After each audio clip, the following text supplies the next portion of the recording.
එක්තරා ගමක රතු තොප්පි විකුණා ජීවත් වූ වෙළඳෙක් හිටියා. එක දවසක් ඔහු තොප්පියක් හිසලාගෙන තවත් තොප්පි රාශියක් මල්ලක දාගෙන වෙළඳාමට පිටත් වුණා. වෙළෙන්දා වෙහෙස මහන්සියෙන් පාරේ ඇවිද යයි. ඔහු තොප්පි රතු තොප්පි යයි හඬ නගමින් වෙළඳාමේ යෙදෙයි. වෙළෙන්දා වෙහෙස නිසා ගසක් මුල වාඩි වී තොප්පි මල්ල පසකින් තබයි. ටික වේලාවකින් ඔහුට නිින්ද යයි. වෙළෙන්දාට නිින්ද ගිය අතරේ ගස උඩ සිටි වඳුරන් රංචුවක් හිමින් බිමට බැස්සා. ඔවුන් මල්ලේ තිබූ සේලුම තොප්පි අරගෙන හිසේ දාගෙන ආපහු ගසට නැග්ගා. මල්ල හිස් බව දැක ඔහු කලබල වෙයි. වටපුට බලන ඔහුට ගස උඩින් කිචි කිචි හඬ ඇසේ.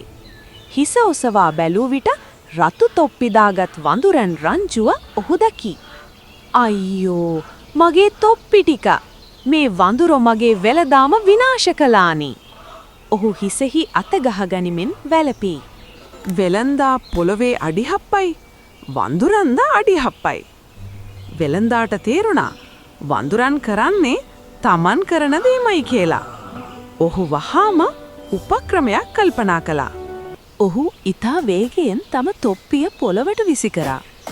එය දුටු වඳුරන් සියලු දෙනාම එකවර තමන්ගේ හිස මත තිබූ රතු තොප්පි බිමට විසි කරා. වෙළෙන්දා තමන්ගේ බුද්ධිය පාවිච්චි කරලා තොප්පි ටික බේරගත්තා.